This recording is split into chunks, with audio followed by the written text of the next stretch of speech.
In reality دیکھتے ہیں تو یہ بڑا مشکل کام ہے، لوگوں کو کنونس کرنا کہ وہ ٹیسٹنگ کروائیں، اور پھر یہ کنونس کرنا کہ جی آپ شادی ایسی جگہ پہ نہ کریں، تو یہ بڑی مشکل چیز ہے۔ اس کے علاوہ بھی آپشنز ہیں۔ تو ہم تھیلاسیمیا میجر کی پیدائش کو روکنے کے جو اسباب ہیں ان کے اوپر بات کریں گے۔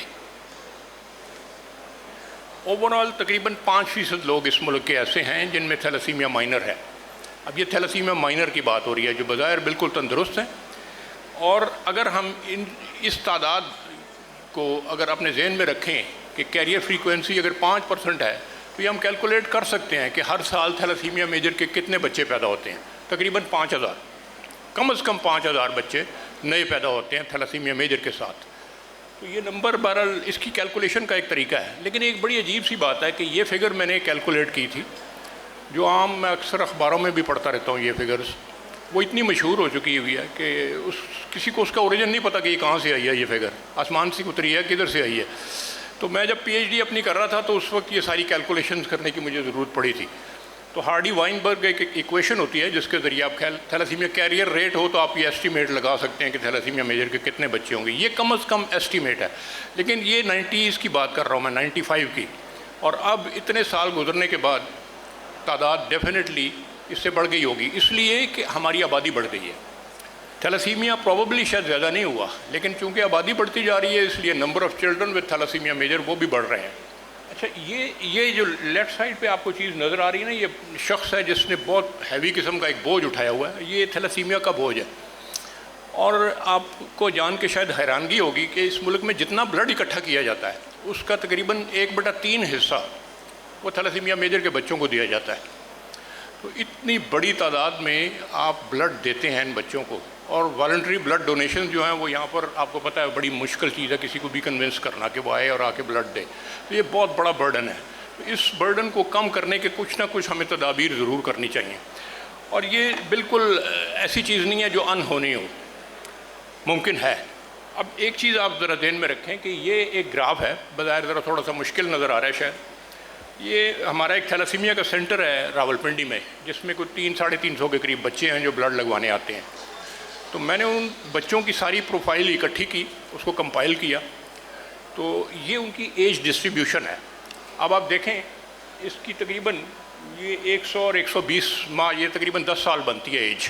میکسیمم ایج جو ہے نا بچوں کی وہ 10 سال کے قریب ہے، اور اس کے بعد جیسے جیسے ایج بڑھ رہی ہے تعداد بچوں کی کم ہوتی چلی جا رہی ہے۔ تو زیادہ سے زیادہ ٹریٹمنٹ کرنے کے باوجود بھی 20 سال سے اوپر ان بچوں کی جو زندگی ہے نا وہ ایکسیپشنل کیسز میں جاتی ہے، لیکن جنرلی نہیں جاتی، ویری انفارچونیٹ۔ اب امیجن کریں کہ ایک پیرنٹس ہیں، ان کے سامنے ان کا بچہ بڑا ہو رہا ہے، اور بچے کو بھی پتہ ہے کہ اس کو کیا پرابلم ہے، اور الٹیمیٹلی وہ جس سینٹر میں جاتا ہے اس میں دن رات وہ دیکھتا ہے کہ بچے اس کے دائیں بائیں فوت ہو رہے ہیں۔ تو you can imagine the state of those parents and that child. تو اس چیز کو میرے خیال میں ہمیں سیریسلی لینے کی ضرورت ہے۔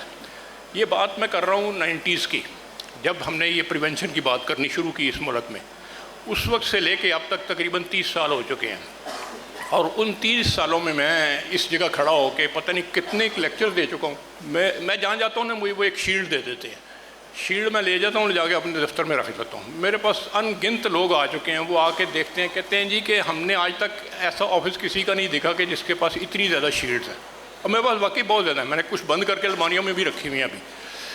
آپ دیکھیں گے حیران ہوں گے۔ میں یہ نہیں بتا رہا کہ بہت شیلڈز ہیں، میں یہ کہنا چاہ رہا ہوں کہ یہ جتنی شیلڈز ہیں نا اتنے لیکچرز ہیں۔ اتنی دفعہ میں لوگوں کو یہ بتا چکا ہوں کہ یہ کرنے کی بات ہے، لیکن نتیجہ آپ کے سامنے ہے۔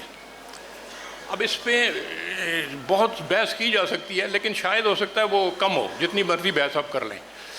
دیکھیں 90s میں اگر ہم نے کچھ تدابیر لے لی ہوتی، کانکریٹ کچھ چیزیں کر لی ہوتی تھیں۔ آپ کو میں ایک اور چیز بھی بتاؤں بڑی دلچسپ ہے کہ آج جتنے بھی بچے ہمارے یہاں موجود ہیں پاکستان میں تھیلاسیمیا میجر کی بات کر رہا ہوں، یہ سب 15-20 سال میں پیچھے پیدا ہوئے ہیں۔ یہ سلائیڈ آپ کو بتا رہی ہے کہ 20 سال سے زیادہ عمر کے بچے ہیں ہی نہیں، یہ سارے 20 سال میں پیدا ہوئے ہیں پچھلی میں۔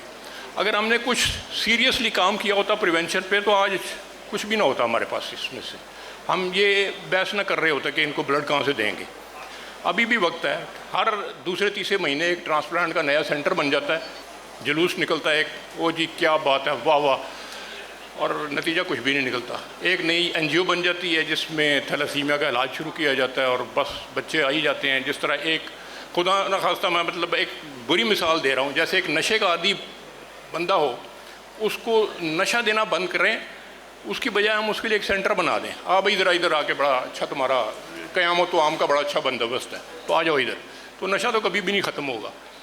اس بیماری کو سیریسلی لینے کی ضرورت ہے, اس پہ کچھ نہ کچھ کرنے کی ضرورت ہے. اور وہ کیا کیا جا سکتا ہے, چلیں دیکھتے ہیں جو بھی کیا جا سکتا ہو. Survival plot again shows the same thing. بالکل اینڈ تک تقریباً 20-25 سال کے بعد کوئی سروائیول نہیں ہے. یہ دنیا نے یہ کیا ہے. یہ سلائیڈ اگر آپ اوپر والی دیکھیں, سارڈینیا ہے, گریس ہے, اٹلی ہے, UK ہے اور سائپرس ہے. یہ سب ملکوں نے تھیلیسیمیا میجر کے بچوں کی پیدائش کو مکمل طور پہ کنٹرول کر لیا. اور ہمارے لیے شرم کا مقام ہے کہ ہمارا ہمسایہ ملک ہے ایران, اس نے بھی ختم کر دیا. ٹھیک ہے ان کے پاس ریسورسز ہمارے سے بہت بہتر ہیں, لیکن ہمارے پاس بھی ریسورسز کی کمی نہیں ہے. آپ سڑکوں پہ چلتی ہوئی گاڑیاں دیکھیں, آپ کو اندازہ ہو جائے گا کہ کتنے ریسورسز ہیں ہمارے پاس. آپ بلڈنگز دیکھ لیں, آپ ہاؤسنگ کالونیز دیکھ لیں, اور آپ کو پتہ لگ جائے گا کہ پیسے کی کہیں بھی کمی نہیں ہے. اگر کمی ہے تو صرف اس کو چینلائز کرنے کی ضرورت ہے کہ وہ پیسہ صحیح جگہ پہ لگنا چاہیے, وہ غلط جگہوں پہ نہیں استعمال ہونا چاہیے. تو بہرحال یہ میسیج تو ضرور اپنے گھر لے جائیں کم از کم, کہ ایران نے بھی اب کنٹرول کر لیا تھیلیسیمیا میجر کو. آسان ترین طریقہ, ایک موروثی مرض ہے جو وراثت میں والدین سے نیچے چلے گا بچوں میں. تو اگر 2 کیریئرز کی شادی کو روکا جا سکتا ہے, کسی طریقے سے بھی اوائڈ کیا جا سکتا ہے, تو وہ ایک طریقہ سب سے آسان ہے. لیکن میں نے اپنے ایکسپیرینس میں دیکھا ہے کہ یہ کہنے کو بہت آسان ہے, لیکن کرنے کو سب سے مشکل کام ہے. آپ کسی فیملی میں اگر کوئی ارینج میرج ہو رہی ہے, تو اسپیشلی اگر رورل پاپولیشن میں چلے جائیں, تو it is literally impossible to stop that marriage. اگر وہ فیصلہ کر لیتے ہیں تو آپ نہیں روک سکتے اس کو. ڈاکٹر ہارون دلچسپی سے سن رہے ہیں میری باتیں اور زیر لب مسکرا بھی رہے ہیں کہ ان کو بہت زیادہ ایکسپیرینس ہے کہ ہاؤ ڈیفیکلٹ اٹ از, ہے نا.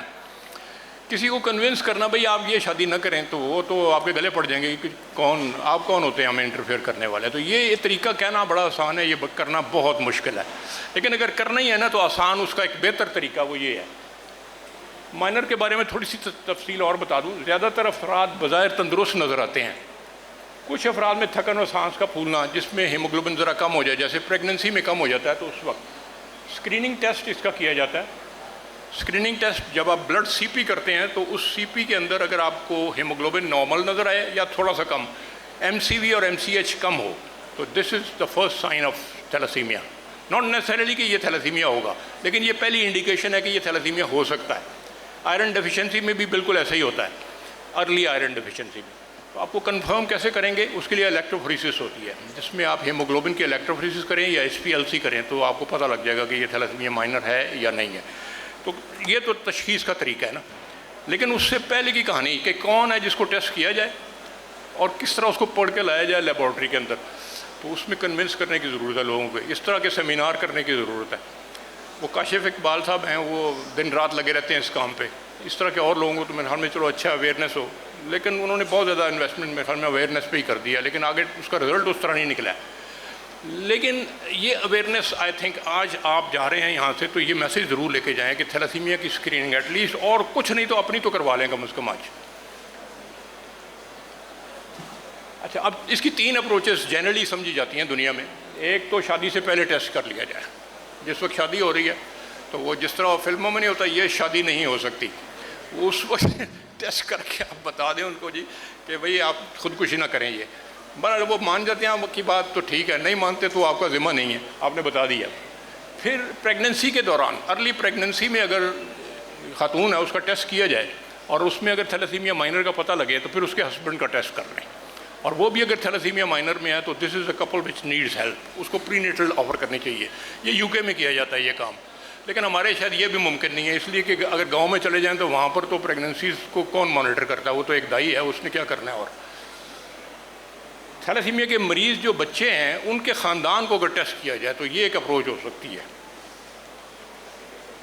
یہ میں نے ایک تجربہ اپنے PhD کے دوران کر کے دیکھا کہ جو انڈیکس فیملی ہوتی ہے, وہ فیملی جس میں ایک تھیلیسیمیا میجر کا بچہ ہے, اس کی اگر فیملی کو ٹیسٹ کیا جائے, تو آن ایوریج ایک فیملی کے اندر تقریباً 30% کیریئرز ہوتے ہیں. اوور آل پاپولیشن میں جو کیریئر ریٹ ہے وہ 5% ہے، وہ آپ کو میں پہلے بتا چکا ہوں. تو جو کنٹرول فیملیز، ایسی فیملیز میں نے ٹیسٹ کی کہ جس میں بظاہر ہسٹری نہیں تھی تھیلاسیمیا کی. اور یہ بڑی دلچسپ بات ہے کہ چونکہ خاندان کے اندر ہی شادی ہوتی ہے تو اس لیے جو جین اب نارمل ہے وہ اس خاندان کے اندر ہی رہتا ہے. یہ بالکل ایسے ہے جیسے ایک جزیرہ ہو جس میں کچھ لوگ رہ رہے ہوں جن کا باہر کی دنیا سے کوئی تعلق نہ ہو، تو اس میں اگر کوئی ڈیزیز ہوگی تو وہ پھیلتی رہے گی وہیں پر ہی، اور اگر ان میں ڈیزیز نہیں ہے تو وہ کوئی بھی بندہ ایسا نہیں ہوگا جو افیکٹڈ ہو اس سے. تو یہی چیز تھیلاسیمیا میں بھی نظر آ رہی ہے. تو یہ بڑی دلچسپ انفارمیشن ہے کہ 5% تقریباً جو ہم کہتے ہیں جنرل پاپولیشن میں کیریئرز ہیں، یہ 5% کیریئرز نہیں ہیں میرے خیال میں. اس ملک میں 5% فیملیز ایسی ہیں جن میں تھیلاسیمیا ہے.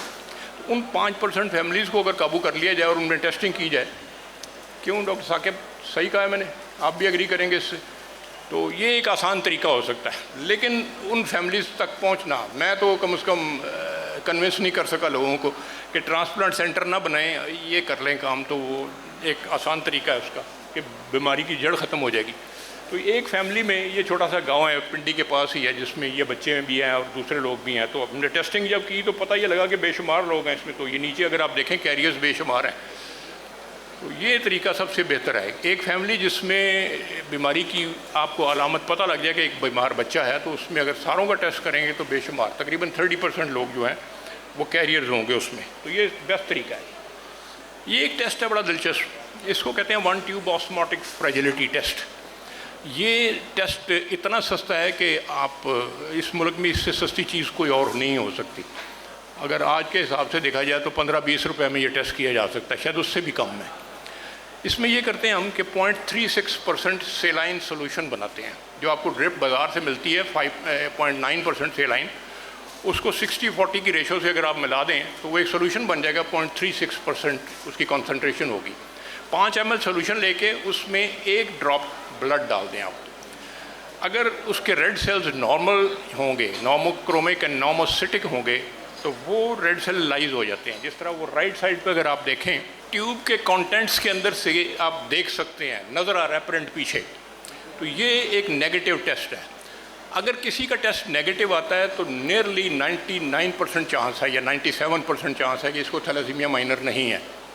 اتنا سمپل اور یوزفل ٹیسٹ کہ on the spot you can declare that the person doesn't have thalassemia trait. ٹھیک ہے. جو اگر ٹیسٹ پازیٹیو آتا ہے تو اس کا یہ مطلب نہیں ہے کہ اس کو تھیلاسیمیا ہے. اس کا مطلب یہ ہے کہ اس کو فردر انویسٹیگیشن کرنے کی ضرورت ہے. اور اس کی ایک وجہ آئرن ڈیفیشنسی ہو سکتی ہے اور یا پھر تھیلاسیمیا ٹریٹ ہے ہمارے ملک میں. تو یہ ٹیسٹ تو بڑا ہی بظاہر سمپل سا ٹیسٹ ہے. ایک باٹل آپ خریدیں کتنی 200 روپے کی ہوگی ایک سیلائن کی باٹل. آئی ڈونٹ نو آج کل اس کا کیا ریٹ ہے. اس میں سے آپ اتنا سارا وہ سولوشن بنا لیں گے جس میں کوئی 200-300 ٹیسٹ کیے جا سکتے ہیں. اور ایک سمپل سا یہ آپ کو سٹینڈ بنانا ہے جس میں آپ نے ٹیوبیں ڈالنی ہیں. اور یہ گاؤں میں چلے جائیں کسی فیملی کی آپ نے اسکریننگ کرنی ہے تو یہ اس سے زیادہ سستا اور اچھا ٹیسٹ نہیں ہو سکتا. اچھا، اب بات ہو رہی ہے تھیلاسیمیا سے پیدائش سے پہلے اس کا ٹیسٹ. یہ ایک اور طریقہ ہے. ایک تو ہم نے 2 کیریئرز کی شادی کو روکا، وہ ایک طریقہ ہے. دوسرا طریقہ یہ ہے کہ آپ جب حمل ہوتا ہے ایسے کپل میں جس میں یا تو آلریڈی ایک بچہ افیکٹڈ ان کا ہے اور یا ایکسیڈنٹلی ان کو پتہ لگ گیا کہ وہ دونوں کیریئرز ہیں، تو اب ان میں ہم نے پری نیٹل ڈائگنوسس کرنی ہے، یعنی کہ حمل کے دوران ٹیسٹ کرنا ہے. تو سب سے پہلا سٹیپ تو یہ ہوگا کہ ایسے والدین کو آئیڈینٹیفائی کیا جائے. دوسرا سٹیپ یہ ہوگا کہ تقریباً حمل کے 11 ہفتے کے بعد آپ اس بچے کا سیمپل لے سکتے ہیں. اس کا طریقہ یہ ہے کہ تھرو ایبڈومن ایک نیڈل انسرٹ کرتے ہیں الٹرا ساؤنڈ کے ساتھ دیکھتے ہوئے، اور وہ نیڈل پلیسنٹا تک لے جاتے ہیں. آپ پلیسنٹا میں سے آپ سیمپل اسپریڈ کر کے نکال لیتے ہیں جو کوریانک ولائی ہوتے ہیں. یہ بڑا سمپل سا ٹیسٹ ہے، 10 منٹ کا ٹیسٹ. لوکل انیستھیزیا میں کرتے ہیں، آؤٹ ڈور میں کیا جا سکتا ہے. تھوڑی سی ٹریننگ کی ضرورت ہے. کیوں جی ڈاکٹر رضا، یاد ہے آپ کو ابھی؟ ہاں، ان کو سکھایا تھا بٹ آئی تھنک آپ نے پریکٹس نہیں کیا اس کے بعد، اس کو ابھی نہیں کیا. بہرحال بے شمار لوگ ہیں جن کو ٹرین بھی کیا ہم نے. 20-25 تو ضرور ہوں گے، شاید اس سے بھی زیادہ ہوں گے. ماشاءاللہ آغا خان میں 4-5 کنسلٹنٹس ہیں جن کو میرے پاس ٹریننگ لے کے انہوں نے شروع کیا اس کو کرنا. تو ڈاکٹر ہارون ہے ان کے پاس بھی ہے، تو جزاک اللہ. ڈاکٹر طاہر شمسی مرحوم، ان کے ساتھ میں نے پہلا جو CVS تھا نا، میں نے ہی ان کے ساتھ کیا تھا. ہاں، آپ کو یاد ہوگا ان کے پاس وہ ایک پورٹیبل الٹرا ساؤنڈ کی مشین تھی، بڑی ایکسپینسو تھی. ہاں، اس وقت انہوں نے مجھے بتایا یہ 18 لاکھ کی ہے. تو بہرحال it was a historic equation. تو بہت سارے لوگ ہیں جن کو یہ ٹیکنیک سکھا دی گئی ہے. اب اس میں فائدہ یہ ہے کہ جیسے ڈاکٹر ہارون بدین میں بیٹھے ہوئے ہیں, ان کے پاس آبسٹیٹیشین ہے جو ٹرینڈ ہے, وہاں سیمپل لے لیتی ہے. اس خاتون کو کراچی آنے کی ضرورت نہیں ہے, وہیں اس کا سیمپل لیا جا سکتا ہے, یا اس کو پنڈی آنے کی ضرورت نہیں ہے. اس کا سیمپل یہ لے کے اور ساتھ پیرنٹس کا بلڈ سیمپل لے کے یہ مجھے بھیج دیتے ہیں. میں وہاں اپنی لیب میں اس کو ٹیسٹ کر کے بتا دیتا ہوں جی کہ یہ رپورٹ ہے اس کی. تو بڑی یہ سمپل اپروچ ہے. آپ سندھ کے اندر پورا ایک نیٹ ورک بنا دیں ایسے لوگوں کا. آپ حیدرآباد میں تو ایک دفعہ میں نے ورکشاپ بھی کنڈکٹ کی تھی میرے خیال میں, ہاں 2 دفعہ کر چکے ہیں. تو زیادہ سے زیادہ لوگوں کو ٹرین کرنے کی ضرورت ہے. میرے پاس گنجائش ہے, اگر کوئی آنا چاہتا ہے تو موسٹ ویلکم, ہم اس کو ٹریننگ کر دیں گے.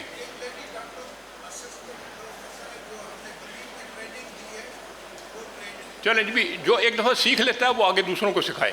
تو یہی طریقہ ہے. جس طرح آخری خطبے میں حضور صلی اللہ علیہ وسلم انہوں نے فرمایا تھا کہ آج جو یہ میسج تم لوگ سن رہے ہو یہ لے جاؤ اور ساری دنیا میں پھیلاؤ اس کو. تو آج اگر کوئی یہ میسج سن رہا ہے تو وہ اس کو لے جائے اور جا کے پھیلائے اس کو.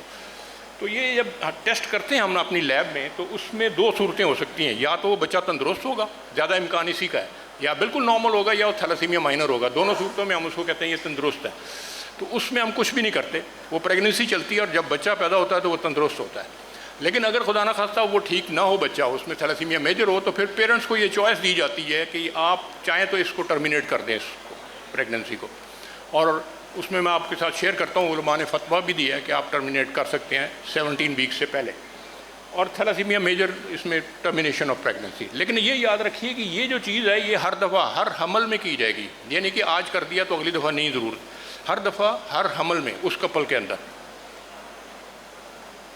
یہ آپ وہ الٹرا ساؤنڈ کی پکچر ہے جس میں وہ نیڈل بلیک کلر کے اندر جا رہی ہے. پلیسنٹا میں سے ہم سیمپل لیتے ہیں. It's very safe. اگر ایکسپرٹ کوئی ہو بندہ اس کو لینے والا سیمپل کو, تو پریگننسی لاس کے چانسز نہ ہونے کے برابر ہیں, 1 to 2%, اس سے زیادہ نہیں ہے. تو یہ کراس سیکشن میں دکھایا وہی چیز ہے.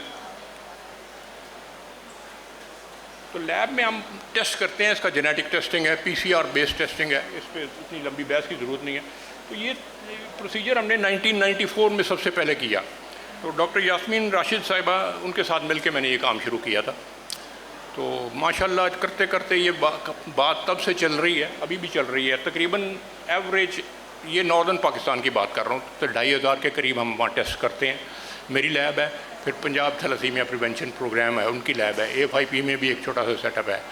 تو یہ سارے ملا کے تقریباً 2500 کرتے ہیں. مجھے آپ کی سندھ کا نہیں پتہ, یہاں پر بھی کافی ہوں گے, 1000 تو ضرور ہوتے ہوں گے ایک سال میں. تو ملا کے یہ 3500 تقریباً بن جائیں گے ٹیسٹ. اور یہ آہستہ آہستہ نمبر بڑھ رہا ہے. لیکن ابھی میں آپ کے ساتھ شیئر کرتا ہوں, یہ جس کو کہتے ہیں نا اونٹ کے منہ میں زیرہ, یہ وہ چیز ہے. جتنی ہمیں ضرورت ہے یہ اس کا بالکل تھوڑا سا حصہ ہے.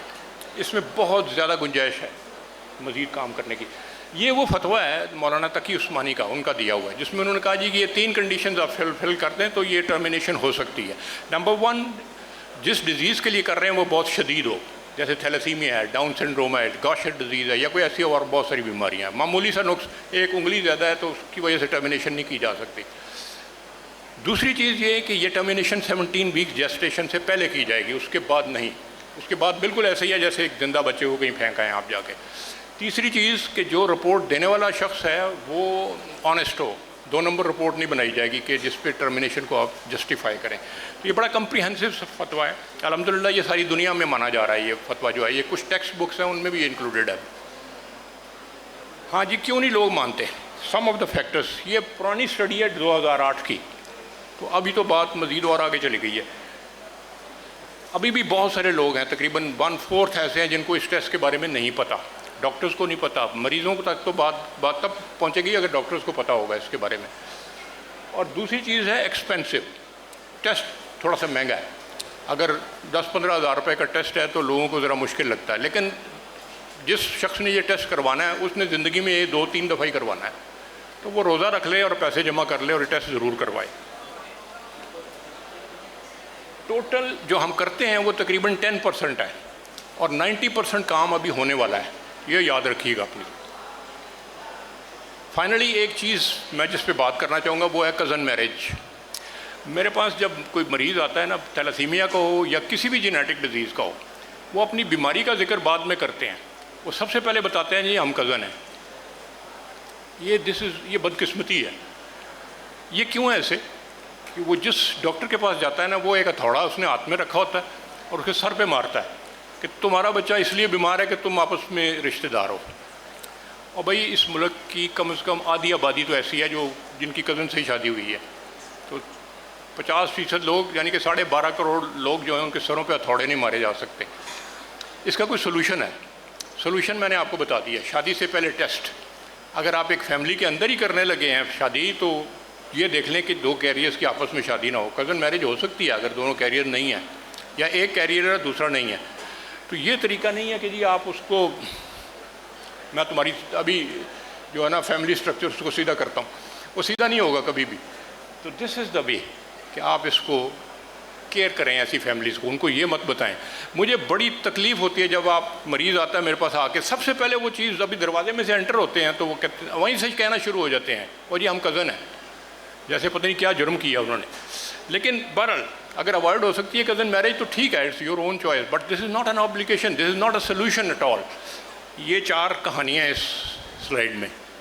نمبر 1، یہ جو لیفٹ سائڈ پہ بچہ ہے، دس از مستحسن. یہ ہمارا پہلا جو ہم نے پری نیٹل ڈائگنوسس کیا 1994 میں نے اور ڈاکٹر صاحبہ نے، ڈاکٹر یاسمین راشد صاحبہ، اللہ تعالیٰ ان کو لمبی زندگی دیں. وہ کینسر سے فائٹ کر رہی ہیں اور ویسے بھی پتہ نہیں کہاں بیٹھی ہیں بیچاری. یہ بچہ اس کے بعد پیدا ہوا ایڈ تھیلاسیمیا ٹریٹ، اور یہ ہمارے لیے ایک ہسٹورک ڈے تھا. وہ بچہ بڑا ہو گیا، وہ لندن چلا گیا، وہاں پڑھا اس نے، میرے خیال میں اب جاب کر رہا ہے، شادی بھی ہو گئی ہوگی شاید. So that is a success story number 1. یہ دوسرا جو پیلی ٹوپی والا بچہ ہے نا، یہ بہت ہی انٹرسٹنگ ہے. یہ میں جب PNS شفا میں تھا یہاں پر کراچی میں، تو یہ اس کی مدر میرے پاس آئی، اور میں نے یہاں CVS کرتا تھا اور پری نیٹل ڈائگنوسس بھی کرتا. تو جب میں نے دیکھا تو it was a twin pregnancy. تو ٹوین پریگننسی میں 2 بچے ہوتے ہیں تو 2 سیمپل لینے پڑتے ہیں. تو میں نے 2 سیمپل لے لیے. 2 سیمپل جب ٹیسٹ کیے لیب میں تو ایک ٹھیک تھا اور دوسرا ٹھیک نہیں تھا. ایک میں تھیلاسیمیا میجر تھا اور دوسرا نارمل تھا. تو اب کیا کیا جائے اس کا؟ نارملی تو گائنیکالوجسٹ یہ کرتے ہیں کہ وہ ٹرمینیٹ کر دیتے ہیں پریگننسی کو. تو میں نے اپنی استانی جو ہے ان سے پوچھا کہ جی آپ کیا کریں. انہوں نے کہا جی کہ 5 cc پوٹاسیم کلورائڈ لو، یا 2.5 cc بھی I think is enough. انٹراکارڈک injection لگا دو جو ٹھیک نہیں ہے اس میں. وائی ڈڈ دیٹ کر دیا تو اسی وقت اس کی ہارٹ بیٹ بند ہو گئی اس بچے کی. اور بہرحال بڑی it was a very very upsetting scenario. 2-3 دن میں کافی اپسیٹ رہا. تو اس کے بعد بہرحال وہ خاتون آتی رہی میرے پاس کلینک میں اور اس کو ہم فالو اپ کرتے رہے. تو وہ جو فیٹس جس میں وہ انٹراکارڈک وہ لگایا تھا، اس کی گروتھ ختم ہو گئی، وہ وہیں کا وہیں رہ گیا. اور دوسرا بچہ جو تھا نا وہ گرو کر رہا تھا. تو فائنلی فل ٹرم پہ جا کے وہ بچہ پیدا ہو گیا. تو ایک دن یہ خاتون یہ بچہ اٹھا کے میرے پاس لے آئی کلینک میں.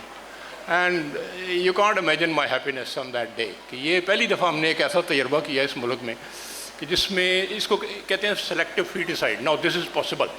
اور یہ بچہ جو ہے یہ ابھی بھی آئی ڈونٹ نو بڑا ہو کے اب کیا بن گیا ہوگا. یہ بڑی سال پہلے کی بات ہے. وہ جو رائٹ پہ ہے یہ آپ کے ہمسایوں میں ہی کہیں رہتا ہے، اور سجاول سے ہے. ہاں سجاول سے. یہ بچہ جو ہے نا ان کا بیٹا ہے، وہ ڈاکٹر صاحب ہیں، کیا نام ان کا؟ مجید جتوئی سم تھنگ ہے وہ. تو ان کا بچہ یہ پری نیٹل ڈائگنوسس کروانے کے لیے میرے پاس آئے وہاں پنڈی. 2 دفعہ آئے تھے. تو یہ جب بچہ پیدا ہوا تو یہ ٹھیک تھا.